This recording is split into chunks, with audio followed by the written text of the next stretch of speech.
Welcome back to another episode of Spilling Secrets, a podcast on all things related to trade secret and non-compete law. My name is Dan Levy, and I'm a partner in Epstein, Becker, and Green's Newark, New Jersey office and member of EBG's Trade Secrets and Non-Compete subpractice. In the non-compete world, it is pretty hard to outdo 2024, which was a year unlike any other in this space, with the introduction of the FTC's proposed non-compete ban and subsequent activities. But 2025 was pretty close, with the change in administrations and resulting change in the federal government's view on non-competes. It also saw an extraordinary amount of legislative activity at the state level, with many states passing various types of legislation regarding non-competes, and other states continuing to introduce bills regarding non-competes and trade secrets. It is hard to imagine that 2025 is coming to a close, but it is, and today's podcast will discuss the top stories in non-compete and trade secret law in 2025. Our team today comprises our three co-editors of EBG's Trade Secrets and Employee Mobility blog. First, from our New York office, is David Clark. Hi, Dan. Thanks for having me on. It's always a pleasure to be on the Spilling Secrets podcast. Welcome, David. And we also have Carolyn Buchik from our Chicago, Illinois office. Thanks so much. Happy to be here. We're recording this on a Monday, and it's right after a Steeler win and a Bears win, so in a particularly good mood. Well, I would disagree with you on the Bears win, being somehow from New Jersey, but a Vikings fan. But Caroline, would you mind kicking us off for today's program by summarizing the status of the FTC appeals and other activity at the federal level in 2025? I'd be happy to. So regardless of what side of the political aisle you're on, there's no denying that 2025 has shaken up the government. One of the biggest headlines in the employee mobility space this year is that once President Trump took office, the FTC pumped the brakes on enforcing the May 2024 final rule against non-competes. In 2024, multiple plaintiffs challenged the FTC final rule against non-competes in several different district courts. So there was a race against the final rule's effective date of September 4th, 2024. The first to a decision was the Ryan LLC versus FTC case in the Northern District of Texas. The Texas court vacated the final rule against non-competes, finding that it exceeded the statutory scope of the FTC's authority and that it was unreasonably overbroad. Our team filed an amicus brief in that case, and that was very fun to read. The district court ended up issuing a nationwide injunction, and the FTC appealed that decision to the Fifth Circuit and filed its opening appellate brief in January of 2025. But once in office, President Trump appointed Andrew Ferguson to be the FTC chair. Mr. Ferguson penned one of the dissents to the non-compete ban in his capacity as then commissioner. And then in March of 2025, the FTC sought a stay of the appeal, and the case was in limbo for several months until the FTC ultimately dismissed its appeal in early September of 2025. So while the FTC appears to have made an about-face regarding its stance towards non-competes, changing with administrations, the FTC has not abandoned efforts to curtail the misuse of non-competes altogether. Just the day before the FTC withdrew its appeal in the Ryan case, the FTC issued a press release publicizing that it would prosecute an enforcement against, quote, harmful labor practices by Gateway Services, Inc., which is a national pet cremation business, to stop enforcing most of its restrictive covenants as to its nearly 2,000 employees. So that would bar them from working in pet cremation for a year after separating from Gateway Services, essentially nationwide. The same day that the FTC announced its enforcement action against Gateway Services, the FTC also issued a press release requesting information on employee non-competes, including the scope, prevalence, and effects of non-compete agreements. Kelsey Moen, Deputy Director of the Bureau of Competition and the co-chair of the FTC's Joint Labor Task Force, stated unreasonable non-compete agreements have proliferated for far too long in the dark. With the assistance of employees and workers, most burdened by them, the Trump-Vance FTC intends to uproot the worst offenders and restore fairness to the American labor market. And the FTC has sought comments through November 3rd, 2025. I think this is particularly important that they've released a press release requesting information on employee non-competes. Basically, they're trying to get information about how these are actually being used. On September 10th, 2025, the FTC issued a press release announcing that it sent warning letters to healthcare employers and healthcare staffing firms, quote, urging them to review their employment agreements and use of restrictive covenants to ensure compliance with law. The FTC's press release on this topic alluded to the Gateway case, suggesting that it may be the first of many enforcement actions in the healthcare, or in Gateway's case, pet health adjacent industries. The FTC even went so far as to publish the template it used to draft these form letters to players in the healthcare industry, but did not publicize to whom it sent these letters. The FTC planned to hold a workshop titled Moving Forward, Protecting Workers from Anti-Competitive Non-Compete Agreements on October 8th, 2025. That was during the government shutdown, which is now ended. The FTC was forced to close its doors during the shutdown, so a lot of its operations were affected by the lapse in funding. The commission's website indicated that it was closed due to the lapse in funding during the government shutdown. But somewhat ironically, the FTC also sought public comment on its strategic plan for fiscal years 2026 through 2030. During that period, the FTC received public comments until October 17th, 2025. With the FTC shuttering its doors for the longest government shutdown in U.S. history, it's unclear whether and to what extent these initiatives actually occurred or if they will be revived now that funding is commenced. So, Caroline, do you think that the FTC will recommence those activities? It's hard to say. Certainly, the administration has other initiatives that it's interested in, and the FTC's messaging has been mixed. They withdrew from the appeal in the Fifth Circuit, but then they're also going after these health industries and these players in the health industry with these enforcement actions and letters, essentially warning of potential future enforcement. So I think it's really unclear what's going to happen here. And I think a lot of employers, especially those in the healthcare industry, are going to be nervous about not being able to predict what the FTC is going to be doing. And I think that's largely true. If I could speculate, I think that's largely true for most government agencies. There seems to be a lack of clear focus and direction. And I think that a lot of employers and a lot of different industries are struggling to predict what might happen and plan for contingencies. Great. I totally agree with that.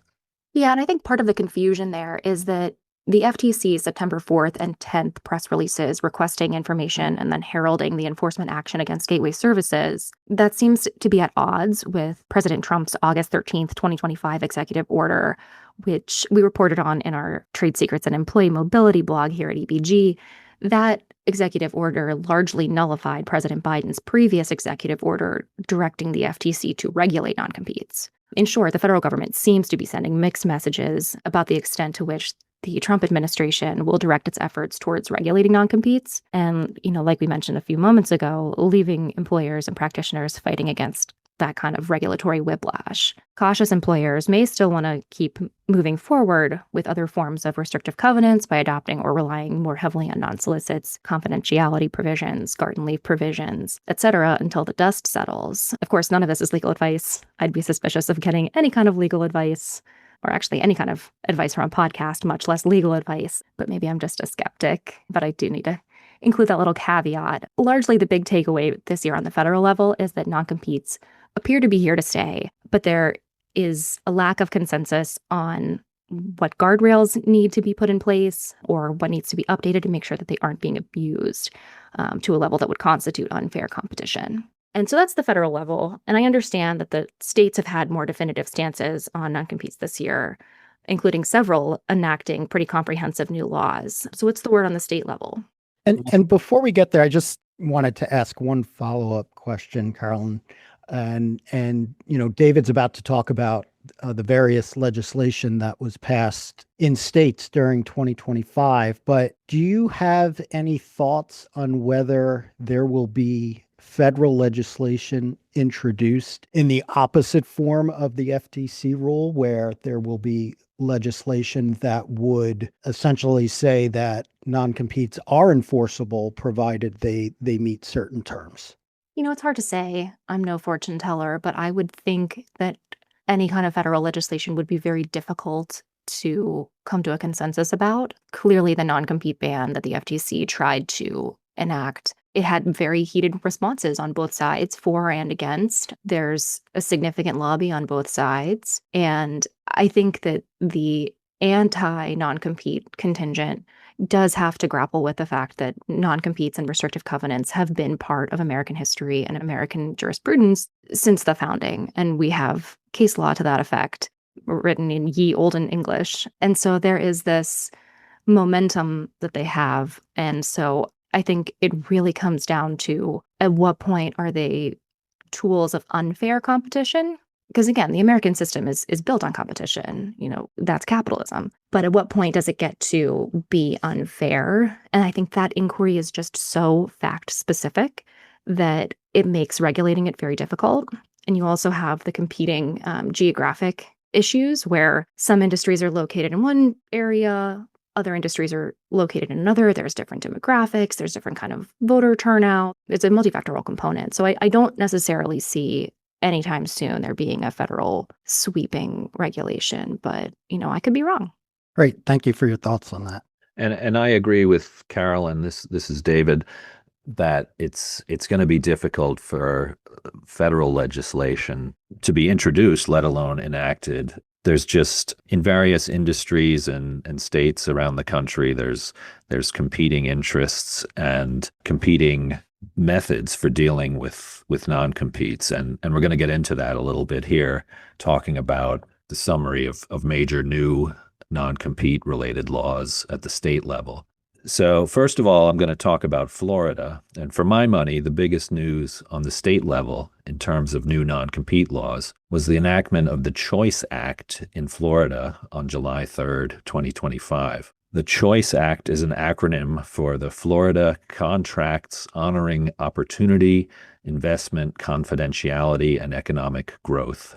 I always find it interesting, the gymnastics that legislators go through to create these acronyms. But this one kind of fits. So in Florida, even before the enactment of this new Choice Act this year, Florida already had a statute on the books that was pretty favorable toward the enforcement of non-competes. And that provision remains active. I'm summarizing here, but under the existing Florida statutes, section 542.335, a non-compete in an employment agreement is presumed to be reasonable if it's 6 months or less in duration, and is presumed to be unreasonable only if it's longer than 2 years. So what does the Choice Act do? It goes much farther than the existing section 542.335, in that it sets forth certain non-compete and garden leave agreement requirements that, if they are satisfied, basically compel a court to preliminarily enjoin a covered employee from breaching that agreement. And the Choice Act applies to, quote, covered employees, close quote. And that's a technical term that's defined as an employee or individual contractor who earns or is expected to earn a salary greater than twice the annual mean wage of the Florida county where the employer maintains its principal place of business. Or if the employer is outside of Florida, the Florida county where the employee resides.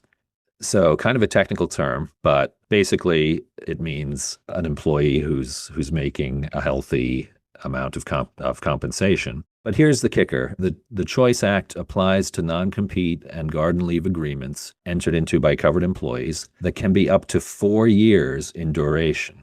4 years. I mean, that's a non-compete time period that in pretty much every other state, under almost all circumstances, is considered unreasonable and unenforceable.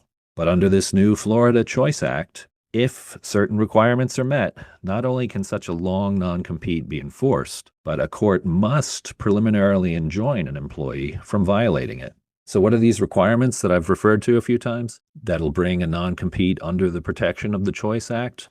Well, first, the non-compete must define an applicable geographic area in which the covered employee agrees not to engage in employment with another employer to provide services like the services that he or she provided during the 3 years prior to the commencement of the non-compete period, or is reasonably likely to use the covered employer's confidential information or customer relationships. That's one sort of convoluted requirement about the definition of the non-compete scope. Other requirements are a bit more practical. The employer must advise the employee in writing that the employee has a right to seek counsel before executing the agreement. The employee must acknowledge in writing that during their employment they will receive confidential information or customer relationships. So if that language is not in the agreement, it's not going to fall under the Choice Act and its benefits and protections. Also, the non-compete must provide that the non-compete period is reduced day for day by any non-working portion of a notice period that exists pursuant to a covered garden leave agreement. So that's another kind of technical requirement that must be in there. And also, the employer must provide notice of the non-compete agreement in one of two ways. If we're talking about a prospective covered employee, that person must get notice of a proposed non-compete and the right to seek counsel at least 7 days before an offer of employment expires. And if the non-compete is presented to a current covered employee, that person must be provided notice of the proposed non-compete and the right to seek counsel at least 7 days before the offer expires. So a lot of requirements here, but if employers are careful and diligent and meet all those requirements, in all likelihood, when a dispute arises, the employer is going to get the non-compete enforced.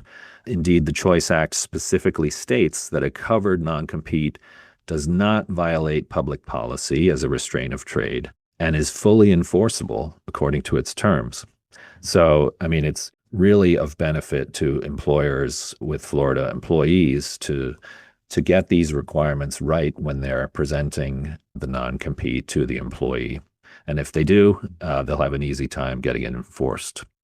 So what happens upon a breach of the covered non-compete or covered garden leave agreement? Again, when the employer seeks enforcement, if the requirements are met, a court must preliminarily enjoin the covered employee from providing services to any business, entity, or individual other than the covered employer during the non-compete period. In addition to injunctive relief, the Choice Act allows for a prevailing party to recover all available monetary damages for all claims. And also the prevailing party is entitled to reasonable attorney's fees and costs. The Choice Act does not apply in certain situations. First, it does not apply to healthcare practitioners.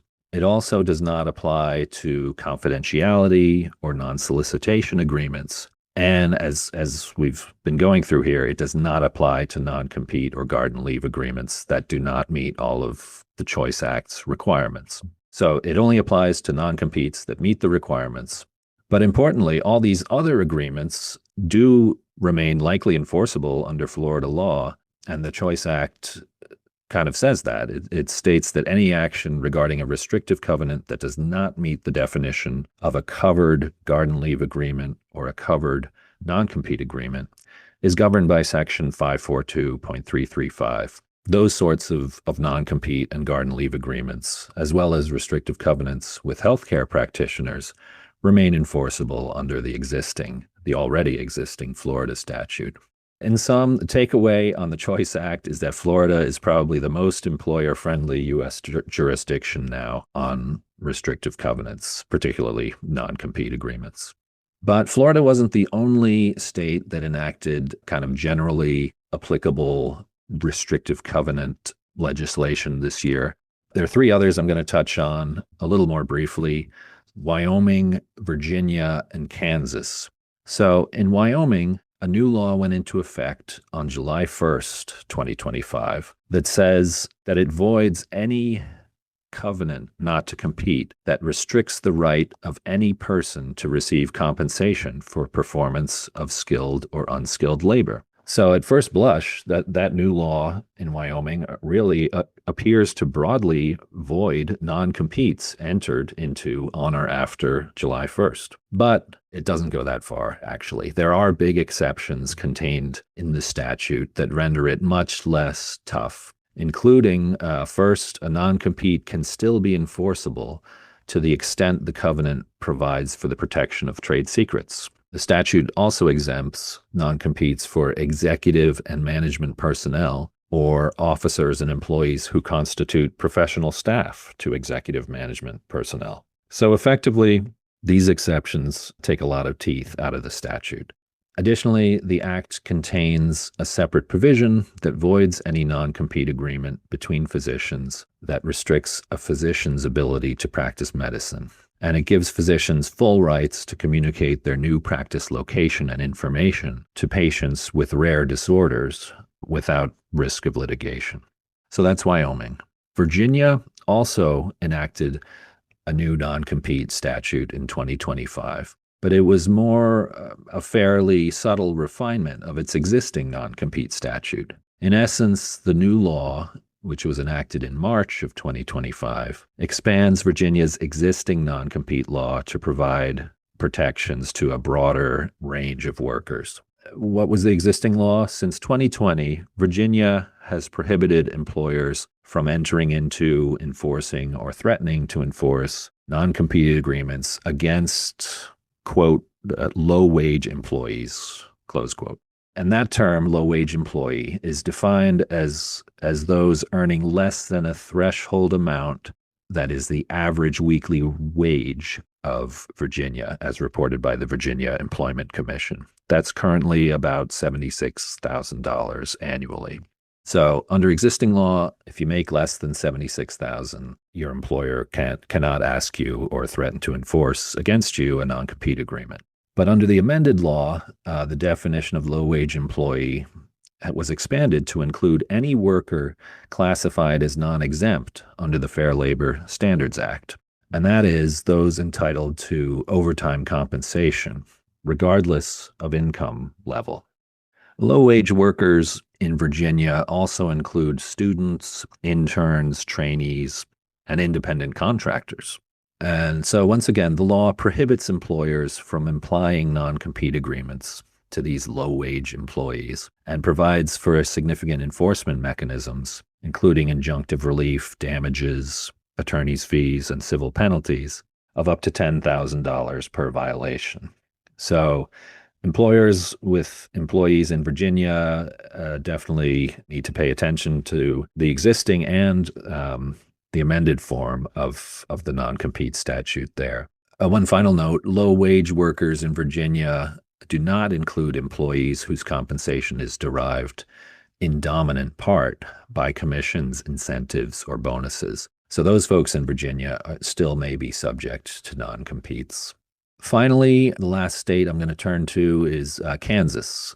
Kansas enacted an interesting new law this year relating to certain restrictive covenants, but actually not non-competes.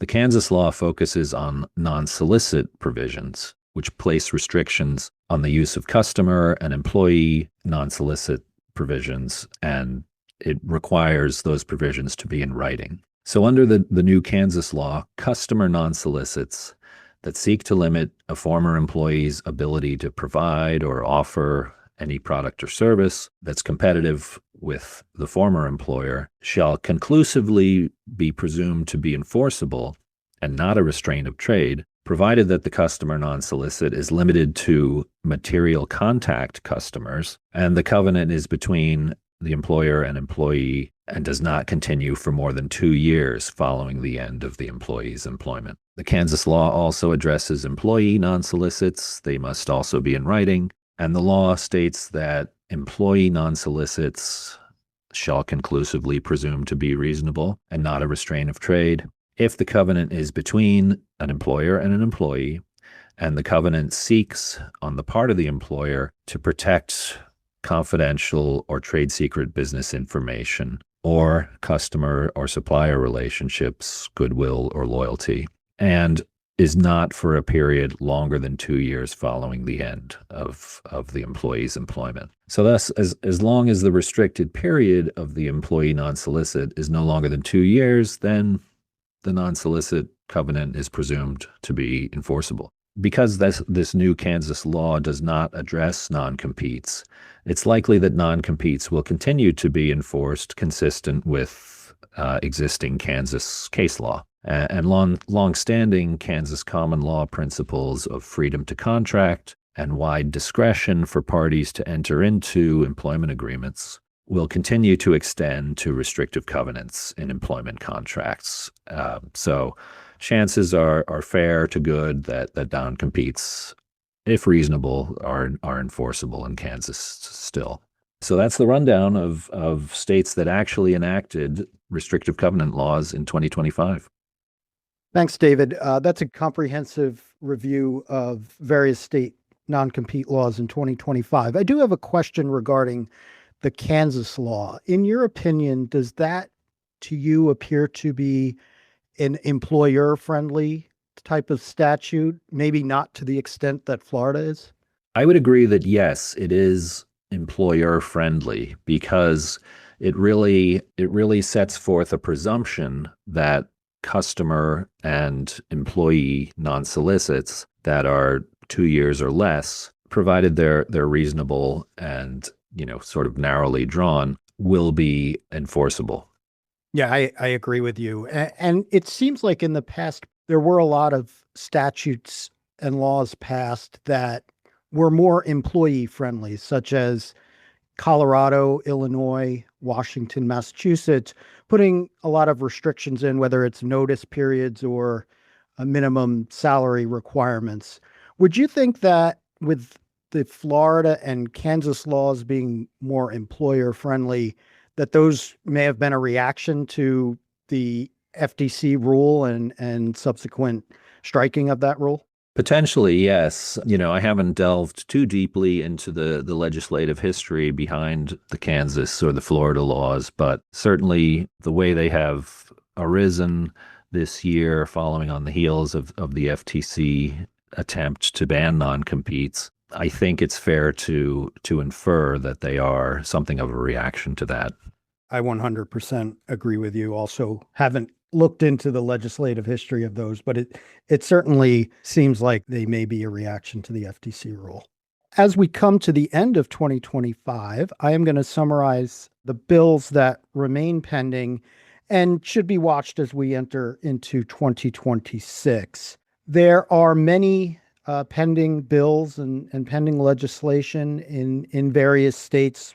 I'm just going to focus on the ones that I believe are the most significant.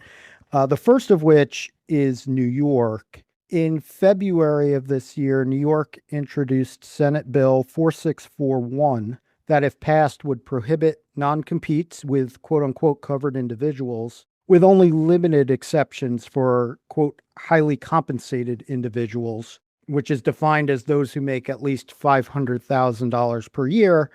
And there's also an exception for non-competes entered into as part of the sale of a business.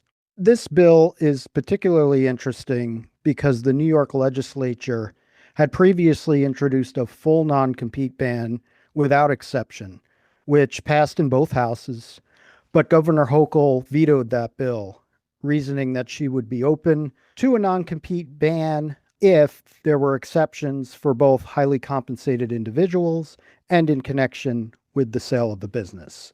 So this most recent bill addresses both of the governor's concerns in her prior veto. There was legislative activity with respect to the New York bill, including that it passed the Senate and it's now been transferred to the Assembly, where it is pending in committee. The New York bill is clearly one to watch in 2026 because I think that there is a good chance that it may get enacted into law, and we will certainly be keeping a close eye on it. Moving next to Illinois, earlier in 2025, a proposed complete ban passed a state house committee, but the bill did not go any further during the year. In 2025, there appeared to be a lack of legislative enthusiasm, given that the legislature in Illinois had unanimously passed non-compete reform legislation that went into effect only a few years ago. But given the amount of activity in non-compete legislation, it's possible that the Illinois legislator will re-examine this in 2026 and possibly take some action on that bill. Finally, Washington State is interesting because it's been extremely active over the past several years in passing legislation, and each time Washington seems to further restrict the use of non-competes. And in 2025, Washington introduced another bill, HB 1155, that would further broaden the definition of a non-compete covenant and would essentially void all employer-employee non-competes and would even apply retroactively. If passed, the bill would require employers to inform current and former employees or independent contractors that their non-competes are no longer enforceable. And that's very similar to a California bill that went into effect a couple of years ago that required employers to notify their California employees and independent contractors that their non-competes are no longer enforceable. There are several other non-compete bills pending in states throughout the country. Those include Texas, Ohio, North Carolina, and Arizona, just to name a few. And we will continue to monitor those bills. We will report on them if there's any significant activity, and of course, if they're enacted into law. So I encourage everyone to please follow our trade secrets and employee mobility blog for the most recent updates. That concludes our 2025 yearly review. Thank you, David, and thank you, Carolyn, for joining us today. And for our listeners, we wish you a happy and safe holiday season, and we hope you come back for our podcasts in 2026. And thank you, Dan and Carolyn. This certainly remains one of the hottest areas of the law in terms of legislative introductions and laws being enacted. So looking forward to seeing what happens next year. Thanks for having me.